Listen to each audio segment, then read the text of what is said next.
Kemudian Al-Imam Adz-Dzahabi mengomentari kisah ini, lihat, ini orang minum satu roti setahun, niatnya bukan niat mabok, niatnya berobat, niatnya buat obat, terhalang dari minum la ilaha illallah. Gimana kalau memang sengaja minum doyan, lebih pahala.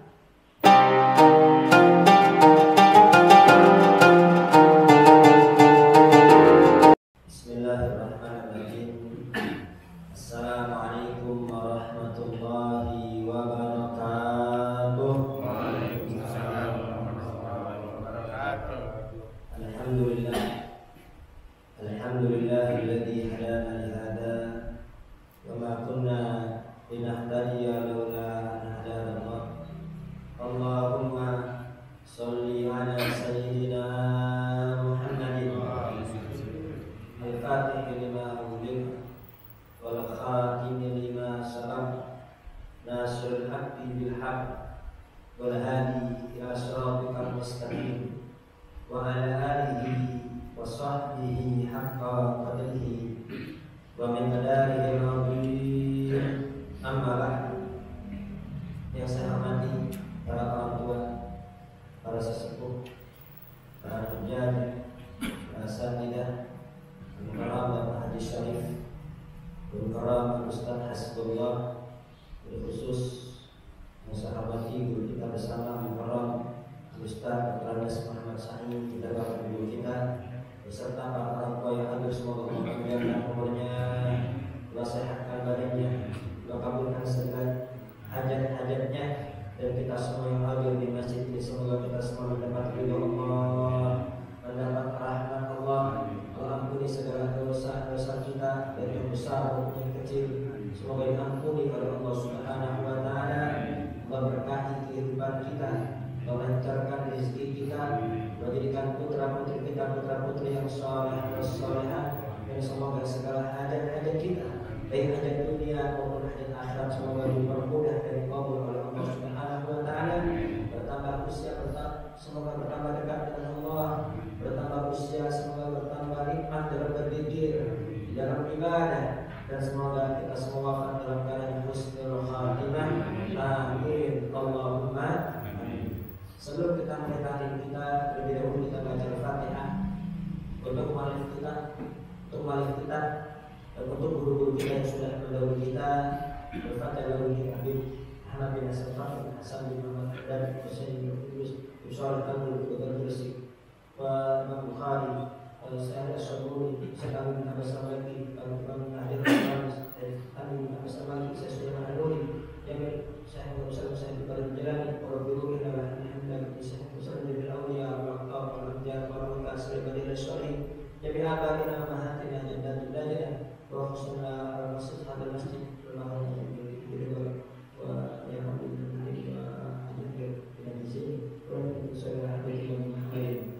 Al-Fatihah. A'udzubillahi minasyaitonir rajim. Bismillahirrahmanirrahim. Alhamdulillahirabbil alamin arrahmanir rahim maliki yaumiddin. Iyyaka na'budu wa iyyaka nasta'in. Ihdinas siratal mustaqim. Shiratal ladzina an'amta 'alaihim ghairil maghdubi 'alaihim waladdallin. Amin. Sebelum kita lanjutkan kajian kita Bulughul Maram, terlebih dahulu mari kita simak satu hadis riwayat Sahih Bukhari an Abi Hurairah radhiyallahu anhu annahu qala, dari Abu Hurairah, semoga Allah meridhai beliau, berkata, sami'tu Rasulullah sallallahu alaihi wasallam yaqul, dahulu aku pernah mendengar Nabi besar Muhammad sallallahu alaihi wasallam bersabda, istadda ghadabullahi ala qaumin fa'alu binabiyyi yusiru ila rubaiyati. Istadda ghadabullah, sangat parah kemurkaan Allah Subhanahu wa taala terhadap suatu kaum yang melakukan hal ini kepada Nabi. Jadi beliau mengisyaratkan kepada gigi geraham di waktu perang Uhud. Itu wajah Nabi besar Muhammad terluka dan di geraham beliau yang bawah ini patah, sehingga hingga mengeluarkan darah yang sangat banyak. Kemudian Nabi besar bersabda, "Istadda ghadabullah." Sangat besar kemurkaan Allah terhadap satu kaum yang melakukan hal ini kepada Nabi. Artinya sampai menumpahkan darah terhadap Nabi. Kemudian yang kedua, Nabi besar Muhammad melanjutkan, "Istadda ghadabullah." Dan sangat besar kemurkaan Allah ala rajulin, terhadap seseorang yang bertuluhu Rasulullah SAW fisabilillah, terhadap orang yang dibunuh oleh Rasulullah SAW di jalan Allah. Jadi yang pertama Nabi menjadi korban, dan yang kedua adalah orang yang dibunuh oleh Nabi besar Muhammad SAW. Di sangat besar kemurkaan Allah terhadap orang yang melukai Nabi, dan teramat besar kemurkaan Allah terhadap orang yang sampai dibunuh oleh Nabi. Rawahu Bukhari. Hadis riwayat Sahih Bukhari. Syarhul hadis, penjelasan dari hadis ini, fi ghazwati Uhud, pada perang Uhud, juriha Rasulullah sallallahu alaihi wasallam. Nabi besar Muhammad sallallahu alaihi wasallam terluka. Wa syujja udhus syarif, hingga bercucuran darah wajah beliau. Hatta sabda minhu wa kusrat rubaiyatu sufla, dan juga pecah patah di geraham beliau yang bawah. Wa daraba Usaqiyyu ibnu Qamiyah ala wajnati.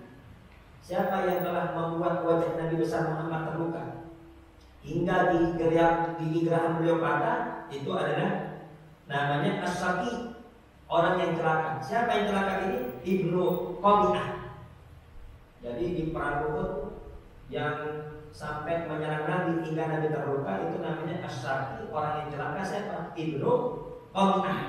Ini berarti benar-benar orang yang dimurkai Allah. Kenapa? Sampai melukai Nabi besar Muhammad sallallahu alaihi wasallam. Fana zafamin udam bisyiddah, sehingga darah keluar dari wajah dan gigi Nabi keluar begitu banyak. Dalam riwayat Sahih Bukhari yang lain, itu Malik bin Sinan, sebagaimana yang pernah saya sampaikan, ketika mengucur darah dari wajah Nabi, itu langsung dihisap oleh Malik bin Sinan, dihisap. Kemudian setelah dihisap, kata Nabi, "Mujjahu ya Malik, ludahkan, buang. La amujjuhu abadan, aku tidak akan memuntahkannya selama-lamanya." Kemudian Nabi besar Muhammad, apakah Nabi besar marah? Tidak. Rasul bersabda, barang siapa yang ingin melihat penghuni surga, lihat kepada Malik bin Sinan. Orangnya masih hidup tapi udah dijamin pasti masuk surga. Barang siapa yang pengen melihat ahli surga, lihat Malik bin Sinan. Kemudian setelah itu, ya, dia berperang lagi, melanjutkan perangnya, wafat pada perang Uhud. Siapa? Malik bin Sinan. Jadi kalau dikatakan cinta kita kepada Nabi berlebihan, kita mau benar apa-apanya. Kita cuma baca sejarah Nabi, kita cuma baca sholawat kepada Nabi. Yang membaca sejarah dan membaca sholawat kepada Nabi itu dianjurkan dalam Al-Quran. Itu bukan berlebihan, itu bukan kultus. Kita mau belum ada apa-apanya dibanding sahabat-sahabat Nabi besar Muhammad sallallahu alaihi wasallam. Sampai darah Nabi aja dikecup, ya, diambil, dihisap oleh sahabat-sahabat Nabi besar Muhammad sallallahu alaihi wasallam. Wa kan Fatimah Az-Zahra ibnatun Nabi sallallahu alaihi wasallam an-nisa yus'ifna al-marda, dan sudah Fatimah Az-Zahra putri Nabi besar Muhammad itu bersama wanita-wanita yang lain itu mengobati pahlawan-pahlawan yang terluka, mengobati sahabat-sahabat yang terluka. Jadi tentara-tentara yang terluka, siapa yang mengobati? Itu para wanita. Di antaranya Fatimah Az-Zahra putri Nabi besar Muhammad sallallahu alaihi wasallam. Wa isqina al-atsha, dan juga memberi minum kepada tentara-tentara yang haus. Itu para wanita ikut berjuang juga. Tapi berjuangnya apa? Dalam pengobatan. Berjuangnya dalam apa? Dalam penyediaan makanan dan minuman. Falamma ra'at ad-dama yusilu min ra'sihi ala wajnatihi, ketika sudah Fatimah Az-Zahra putri Nabi besar Muhammad melihat wajah ayahnya terluka, mengalir darah begitu banyak, ja'alat tagsilu bil ma', langsung darah tersebut dibersihkan dengan air. Fazdadu dam, ternyata ketika disiram dengan air itu darah tetap keluarnya sangat banyak, gak berhenti. Falamma ra'at dzalik, ketika melihat darah ternyata ngucur terus, akhadhat hasyiran fa ahraqat binar. Beliau mengambil semacam jerami, ya, ambil jerami, ya, dicampur sama kain, kemudian agar dipanasi itu. Setelah itu dijadikan perban, ya, dibalut diperban wajah Nabi besar Muhammad Sallallahu Alaihi Wasallam. Agar apa? Agar darah tidak terus menerus mengalir. Kemudian setelah selesai diobati oleh Sayyidah Fatimah Az-Zahra, ya, wajah Nabi sudah diperban oleh Sayyidah Fatimah Az-Zahra.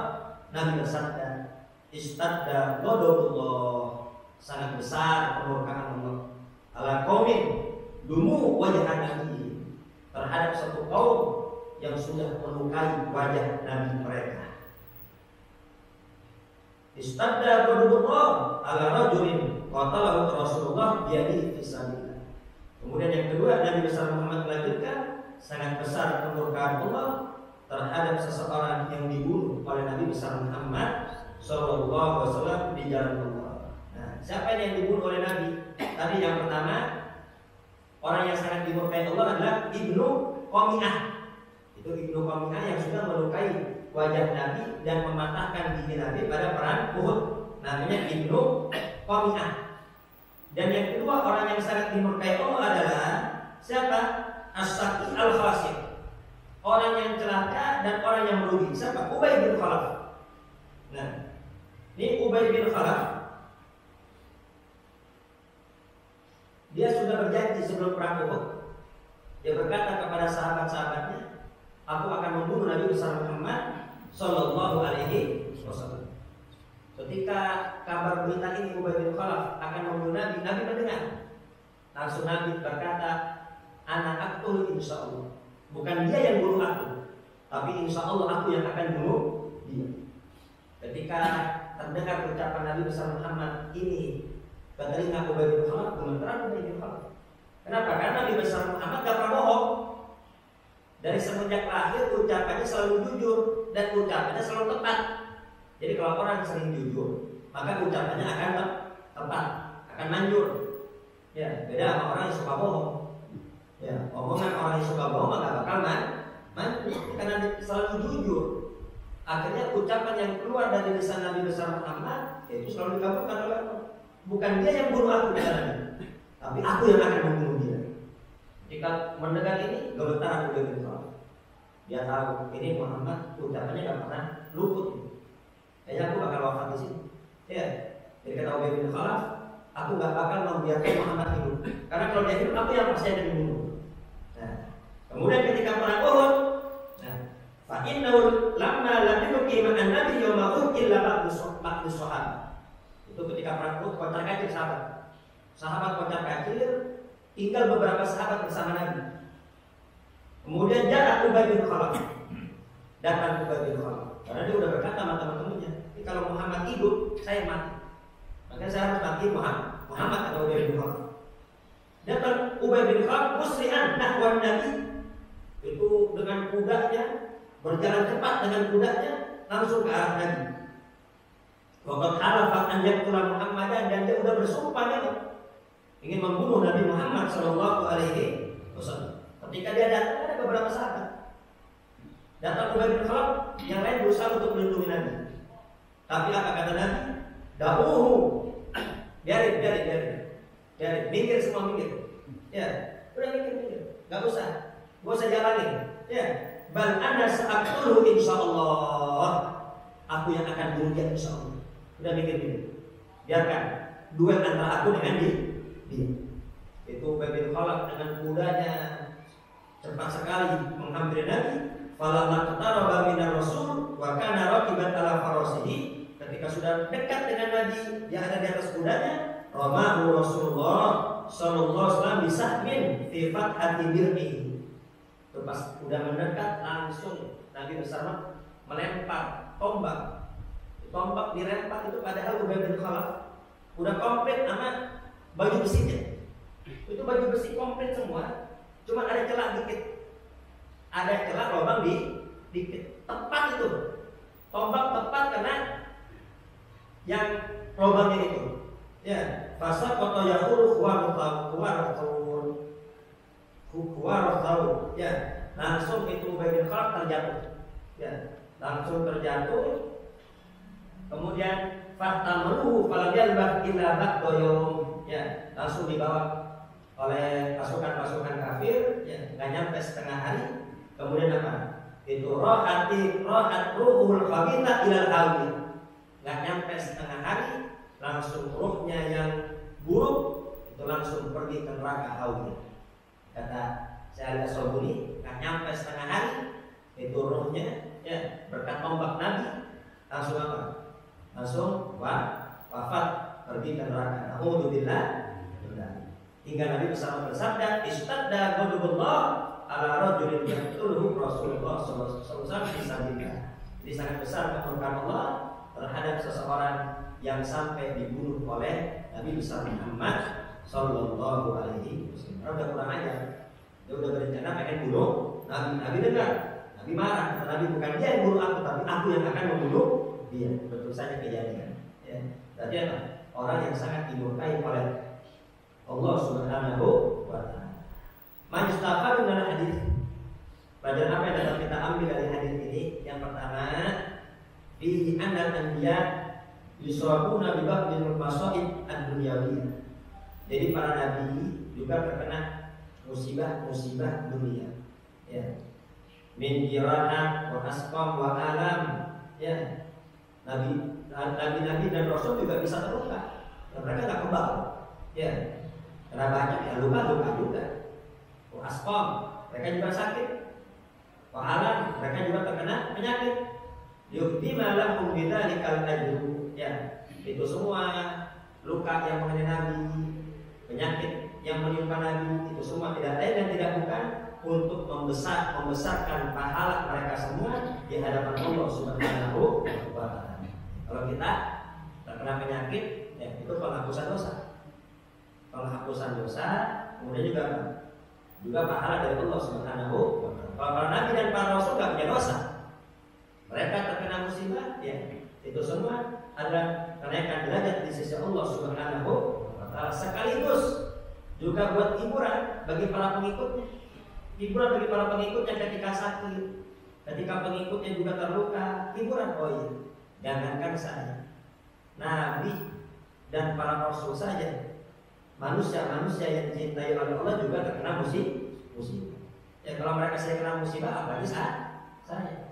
Bahkan Nabi besar Muhammad SAW bersabda, "Ma yazal bala bil mu'mini wal mu'minati fi nafsihi wa waladihi wa malihi hatta yaqullah wa ma baina alaihi khabi'ah." Itu Nabi besar Muhammad pernah bersabda, "Ma yazal bala bil mu'mini wal mu'minati." Yang namanya cobaan, yang namanya ujian, yang namanya musibah itu terus menerus, mayazan terus menerus, kira henti akan mengenai orang beriman baik laki-laki maupun perempuan. Fi nafsihi, ujian pada dirinya, mungkin sakit, yang tadi kuat jadi lemah, ya itu namanya penyakit akan terus menerus akan kita rasakan selama kita hidup. Ya. Sakit sembuh sakit lagi, itu biasa akan terus menerus akan kita alami, ya ujian yang ada pada diri kita. Finafsi, ujian mengenai diri, wawaladi atau ujian mengenai anaknya wafat atau anaknya sakit atau ada anaknya yang durhaka. Semua cobaan yang akan terus menerus dialami oleh orang-orang beriman baik laki-laki maupun perempuan. Wamali ataupun hartanya bisa hilang, bisa bangkrut, ya, bisa ada pengurangan karyawan dan lain sebagainya. Ini ujian akan terus-menerus dialami oleh orang beriman. Hatta ya Allah, sampai kapan? Sampai nanti mati ketemu Allah. Ya, jadi jangan berkata, ya Allah, baru aja masuk kemarin ujian, datang ujian baru lagi ini. Itu biasa udah. Ya, sabar. Jangankan kita, para nabi dan para rasul saja juga mengalami. Jadi kata ya Allah, sampai kapan itu ujian? Sampai nanti kita wafat, sampai berjumpa dengan Allah. Wa ma baina alaihi khati'ah, dan gak ada dosa sama sekali. Itu ujian akan terus-menerus mengenai orang beriman sampai gak ada dosa lagi. Kalau udah gak ada dosa lagi, baru dicabut nyawanya oleh Allah Subhanahu wa Ta'ala. Agar apa? Agar tinggal merasakan nikmat-nikmatnya akhirat. Allah kasih sakit di dunia biar gak merasakan sakit lagi di akhirat. Maka dari itu sampai ada seseorang yang berkata, hati-hati, jangan sembarangan di dalam berkata. Ya, dan terkadang melihat orang wafatnya susah. Wafatnya susah. Ya, disiksa sama malaikat itu. Kan nggak benar. Tuh lagi dimainin tuh malaikat. Ya, namanya orang nggak benar kan. Hati-hati, kita belum mati. Ya kita ini belum mati. Itu Nabi besar Muhammad SAW saja. Itu ketika sakratul maut beliau bersabda, Inna lil mauti la sakarat. Sesungguhnya kematian itu sangat-sangatlah berat, susah, wafatnya susah. Ya, sampai kata ulama, itu sakitnya sakratul maut itu penghapusan dosa terakhir. Penghapusan dosa terakhir udah rasain aja. Biar gak ngerasain sakit lagi di akhirat. Ya, justru kalau orang beriman sakit maut itu penghapusan dosa dari Allah Subhanahu wa Ta'ala. Itu tanda cinta dari Allah Subhanahu wa Ta'ala biar nanti di akhirat gak mendapat siksa lagi. Shallu ala Muhammad. Biar tadi jangan sembarang bicara. Jadi intinya ya, para nabi dan para rasul mereka juga terkena musibah di dunia sebagaimana yang dirasakan oleh manusia biasa. Bahkan ujian yang mereka alami itu lebih berat dibanding manusia biasa. Ya. Kemudian al-thani yang kedua, jawazut tadawi bi anwa'il ilaj.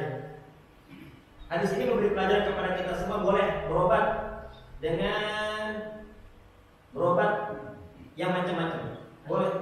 Ya. Yang penting bukan dengan sesuatu yang diharamkan dalam agama. Ya. Berobat dengan apa? Dengan bir. Gak boleh. Ya, berobat dengan bir gak boleh. Kenapa? Karena itu sesuatu yang diharamkan. Ini saya kalau nggak minum begini, badan pegel-pegel. Ya, ini badan pegel-pegel kalau nggak minum begini. Ya, udah seudon sama Allah. Udah seudon sama Allah. Jadi kalau nggak minum, ya udah dikasih pegel sama Allah Subhanahu wa Ta'ala. Harus seudon. Insya Allah, ya, dengan yang halal, insya Allah Allah kasih sembuh. Seudon dikasih sama Allah Subhanahu wa Ta'ala. Ya, sebagaimana para dikisahkan dalam kitab Kabair. Itu ada muridnya Imam Hasan Basri. Ada murid Imam Hasan Basri biasa ngaji. Tiba-tiba gak kelihatan, lama gak kelihatan tuh murid. Kemudian ditanya sama yang lain, itu murid yang satu kemana itu? Oh sakit, oh hikmah. Sakit udah lama. Akhirnya apa? Dijenguk oleh Imam Hasan Basri sedang sekarat. Ketika sekarat dipimpin, ditalkini oleh Imam Hasan Basri, La ilaha illallah, la ilaha illallah. Kemudian murid ini berkata, wahai imam, aku gak bisa nyebut la ilaha illallah. Nangis Imam Hasan Basri. Kenapa kok kamu gak bisa? Kan kamu belajar kepada aku bertahun-tahun. Kenapa kau gak bisa nyebut la ilaha illallah? Ya, mungkin ini dikarenakan minuman keras. Jadi aku kena penyakit. Nah aku berobat ke dokter. Kata dokter, kalau aku mau sembuh dari penyakit aku harus minum minuman keras. Satu apa tuh? Tutupnya doang. Apa nanti? Satu loki. Ya. Kalau aku mau sembuh, aku harus minum satu loki.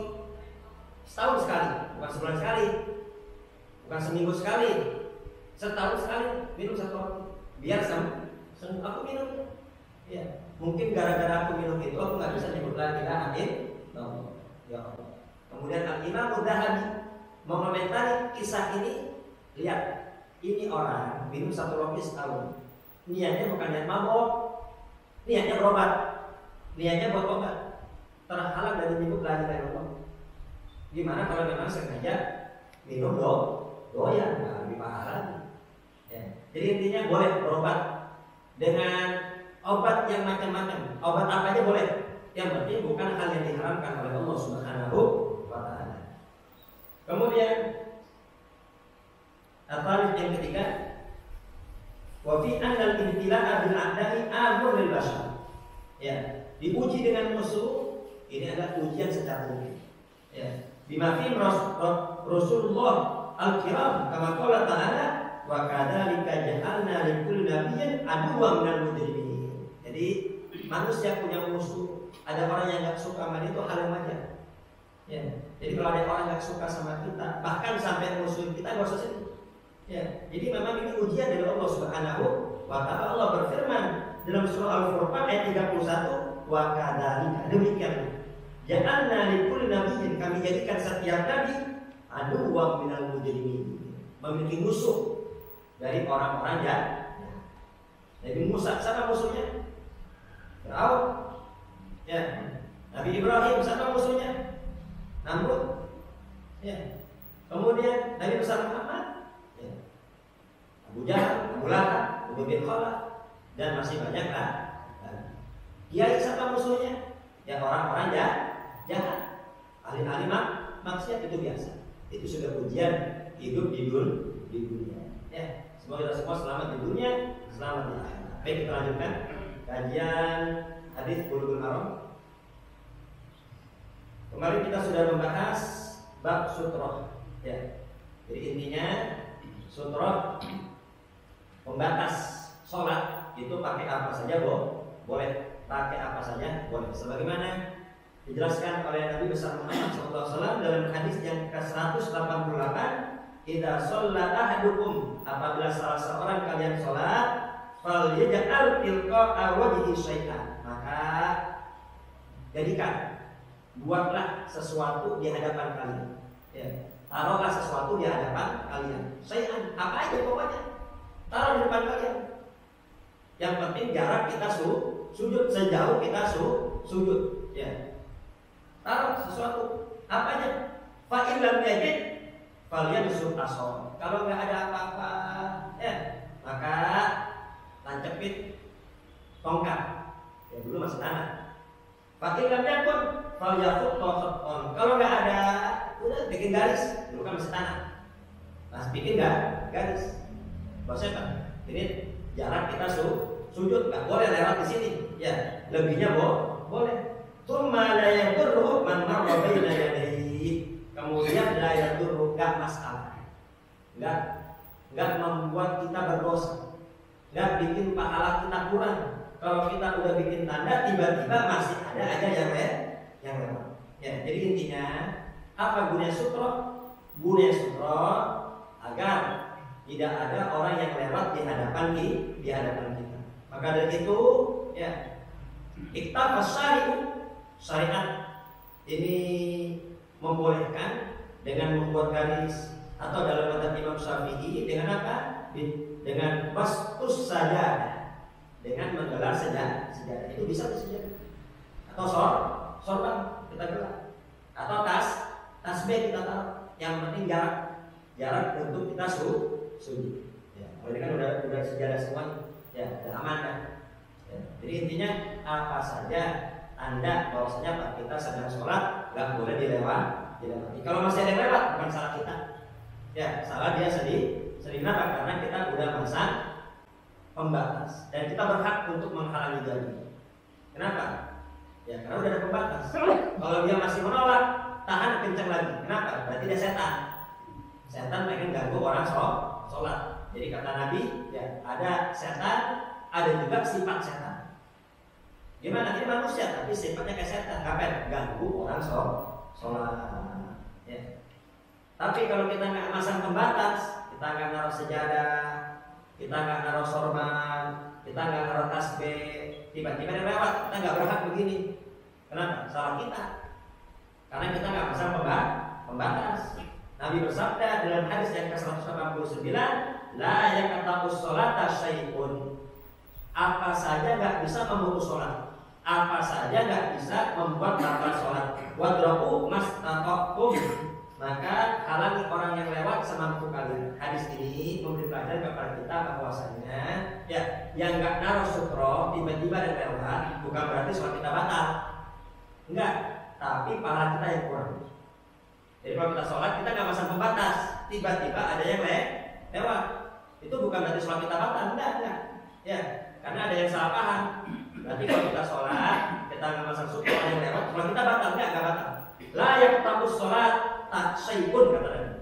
Nggak membatalkan sholat, tapi membuat pahala sholat kita berkurang. Ya, kalau kita nggak pasang sutra, nggak pasang pembatas, tiba-tiba ada yang lewat. Kira-kira jelas seperti ini? Jelas ya. Jadi kita berhak menghalangi kalau kita udah pasang pembatas. Tapi kalau kita nggak pasang pembatas, kita nggak berhak begini. Kenapa? Salah kita dan berarti pahala sholat kita berkurang di sisi Allah Subhanahu wa Ta'ala. Baik, kita lanjutkan. Hadis yang ke-160. Babul hati ala khusyu'i fi shalah. Bab anjuran untuk khusyuk dalam salat. An Abi Hurairah radhiyallahu anhu qala, dari Abu Hurairah semoga Allah meridhai beliau berkata, nah Rasulullah sallallahu alaihi wasallam, Rasul sallallahu alaihi wasallam melarang an yusalli ar-rajulu mukhtashiran, muttafaqun alaih. Rasul melarang seseorang salat mukhtashiran. Apa itu mukhtashiran? Wa maknau yaj'alu yadahu ala khashirati. Ini kedua tangannya ditaruh di pinggang. Salat begini. Ini enggak boleh. Ini bukannya berantem begini. Ya, ini salat begini enggak boleh. Ya, dilarang oleh Nabi besar Muhammad sallallahu alaihi wasallam. Dan dalam riwayat Bukhari dari Sayyidah Aisyah, anna dzalika fi'lul yahud fi salatihim. Yang begini nih, salat naruh tangan di atas pinggang, ini perbuatan orang-orang Yahudi kalau sholat. Orang Yahudi kalau sholat begini, ya tangannya ditaruh di atas pinggang. Ya. Al-makna ijmali, makna secara global, yakun iqbaluka ala sholati ka iqbalika ala Allah yaumil qiyamah. Jadi ketika kita sholat, maka hadirkan hati kita bahwasannya kita sedang menghadap kepada Allah. Ya. Sebagaimana sholat kita menghadap kepada Allah, seperti itu juga nanti kita akan diadili di yaumul qiyamah di hadapan Allah Subhanahu wa Ta'ala. Jadi nanti kita satu persatu di hari kiamat akan dipanggil menghadap Allah Subhanahu wa Ta'ala. Satu-satu dipanggil menghadap Allah. Ya. Kemudian ketika dipanggil menghadap Allah di hadapan orang banyak, ya. Dan tidak ada penerjemah, tidak ada pendamping, tidak ada mendamping kita. Saat nanti dipanggil menghadap Allah satu persatu, kita sendirian, nggak ada yang mendampingi kita. Ibaratnya nggak ada pengacara, ya, hanya kita dengan Allah. Kemudian Nabi SAW menjelaskan, ini orang ketika dihadapkan di hadapan Allah, fayara aymana minhu fala yara illa ma qaddam. Dia melihat ke kanan, tidak kanan ternyata apa? Itu yang ada adalah bayangan-bayangan dosa-dosa dia terdahulu. Itu rekaman-rekaman dosa-dosa dia terdahulu. Ya, kemudian apa? Itu api neraka yang sangat menyeramkan. Kemudian wayara as'ama minhu fala yara illa ma qaddam. Dia melihat ke arah kiri, ya, itu juga rekaman dosa-dosanya dulu. Ya. Kemudian apa? Dia menghadap ke depan apa? Udah api neraka yang siap untuk membakar dia. Jadi satu persatu nanti kita akan mandi di sidang di hadapan Allah Subhanahu wa Ta'ala. Maka itu ketika kita sholat, hadirkan hati kita.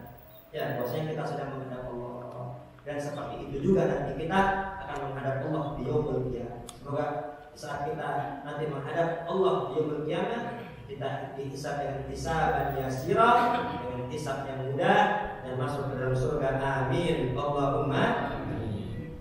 Maka itu wa wuqufuka baina yadayhi wa huwa muqbilun 'alaika wa anta tunajihi bi adabin wa khusyu'in. Dikarenakan salat sedang menghadap Allah, sedang bermunajat kepada Allah, hendaknya bermunajat dengan penuh adab dan penuh kekhusyuan. Ya, salat jangan sampai tangan di atas pinggang, ya. Salat juga dengan penuh adab, jangan sampai banyak gerak, jangan sampai banyak goyang, dan sampai banyak lirik, ya. Jadi namanya khusyuk, anggota tubuh diam, kemudian juga mata tidak lirik, ya, dan juga lisan sibuk membaca bacaan salat dengan hati yang hadir. Itu namanya khusyuk. Ya, dengan penuh adab dan khusyuk. Wa iyyaka an tatashabbaha bil yahud. Hati-hati jangan sampai menyerupai orang-orang Yahudi. Ya, yang mana orang-orang Yahudi fatadahu yadaka ala khasiratik. Ya. Dengan kau meletakkan tangan di atas pinggang, kalau maslubi bima yunafil hudu lil firman hidayah, itu tidak ada ketundukan, tidak ada ketawaduan di hadapan Allah Subhanahu wa taala. Ini tanda kesombongan, tanda keangkuhan. Na'udzubillah. Ya. Jadi fikih hadis banyak dapat kita ambil dari hadis ini. Yang pertama, larangan meletakkan kedua tangan di atas pinggang dalam sholat. Kenapa? Karena itu ya, itu dapat menafikan khusyuk. Tidak bakal khusyuk orang seperti itu. Tapi tangan taruh di mana? Di tangan memegang pergelangan yang kiri, bukan begini. Ya, tapi tangan memegang pergelangan yang kiri, bukan begini juga. Ya, lihat imam-imam Masjidil Haram mana ada yang begini. Meskipun di sana katanya pusat Wahabi, ya, tapi lihat mana ada imam begini, nggak ada. Nyampe Indonesia aja begini. Ya, semua begini. Ya, tangan megang pergelangan yang kiri, ditaruh di atas pusat, di atas pusat, ya, di bawah dada, begitu. Ya, kemudian juga berdiri, cukup berdiri nih sejengkal saja, jangan terlalu lebar. Sholat lebar-lebar begini juga jelek kelihatan. Jelek begini. Dilihatnya juga nggak indah dilihatnya. Ya, dilihatnya nggak indah begitu. Nggak ada imam-imam kita yang sholatnya begitu, nggak ada. Sampai di sana pun Masjid Haram, Masjid Nabawi nggak ada yang begitu. Ini nyampe Indonesia aja jadi begitu. Ya, jadi takbir itu, nih jempol di bawah telinga, jempol di bawah telinga. Jempol di bawah telinga, jangan terlalu begini, dan juga jangan terlalu begini, sedang begini. Allahu Akbar. Nah, tangan memegang pergelangan yang kiri. Ya. Kemudian apa? Pandangan melihat tempat sujud. Jangan tolak-tolak. Sholat tolak-tolak gitu. Ya, itu ikhtilas. Yaqtalibu syaitan min sholatil abdi. Itu yang begitu dijamret sama setan. Jadi setan ini ngalangin kita dia nggak sholat. Tapi kalau kita tetap sholat, apakah setan putus asa? Enggak, setan nggak putus asa. Ditunggu kita lagi takbir. Ditunggu di kapan melengnya. Nah, ketika kita ngelirik, nah berarti itu kita udah dijamret sama setan. Dijamret sama setan, berarti apa? Sholat kita jauh daripada kekhusyukan. Ya kata-kata dijamret itu apa? Penghinaan. Orang-orang yang dihinakan oleh setan. Jadi sholat, ya, tangan bersedekah, kemudian pandangan ke tempat sujud, jangan lirik, ya. Kemudian apa? Lisan sibuk dengan bacaan sholat dan hati apa? Menghadiri sesuatu yang kita baca. Ya. Kemudian yang kedua, karahatut tasabbuh bil mukhalifin.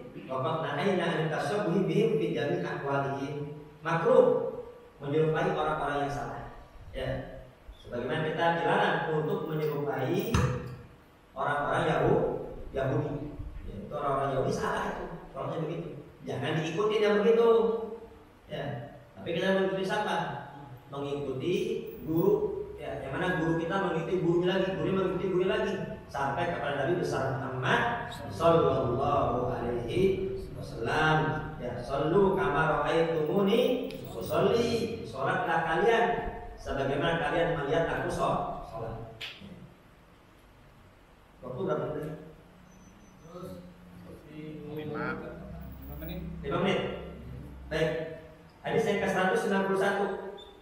An Anas radhiyallahu anhu, dari sana Anas, semoga Allah meridhai beliau, anna Rasulullah sallallahu alaihi wasallam qala, bahwasanya Nabi besar Muhammad sallallahu alaihi wasallam bersabda, idza quddimal asha fabda'u bihi qabla an tusallul maghriba, muttafaqun alaih. Idza quddimal asha, apabila makanan sudah dihidangkan,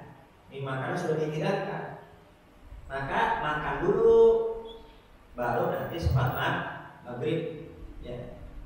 Jadi kalau buka aja dulu. Ya. Kalau udah disediakan makanan, pokoknya buka ya buka. Ya. Ini umum sebetulnya.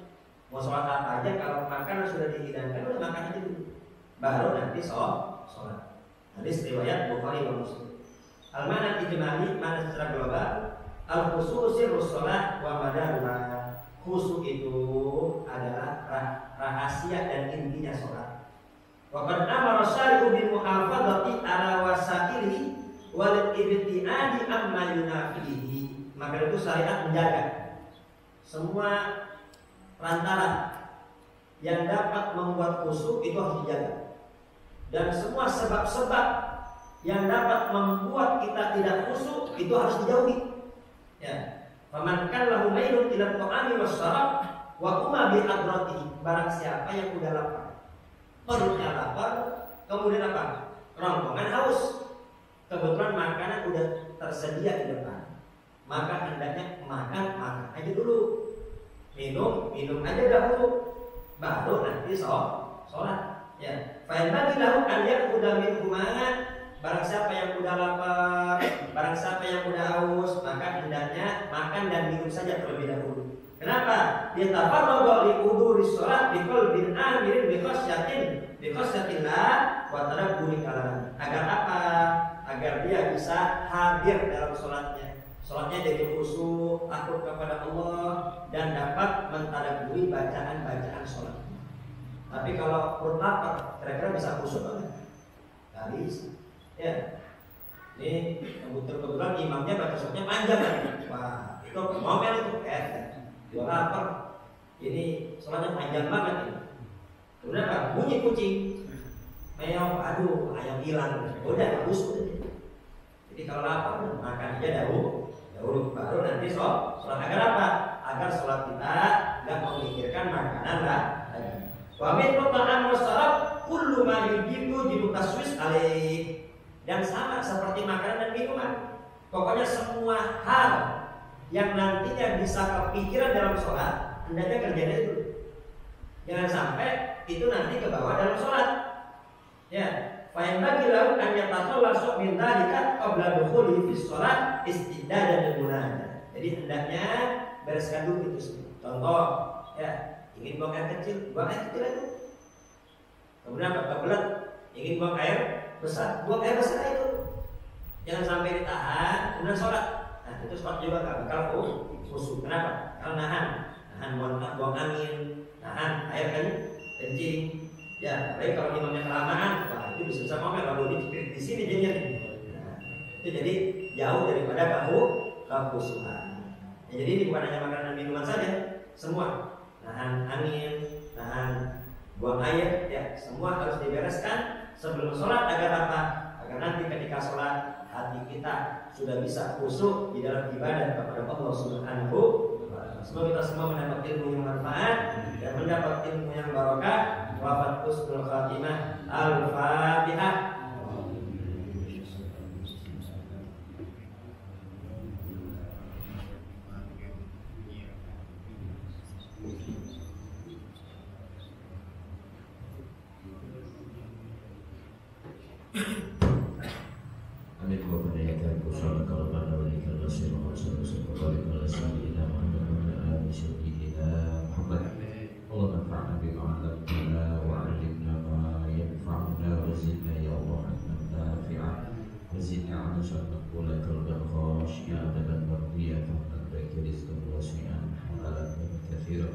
اللهم ارزقنا بالعلم وزينا بالحلم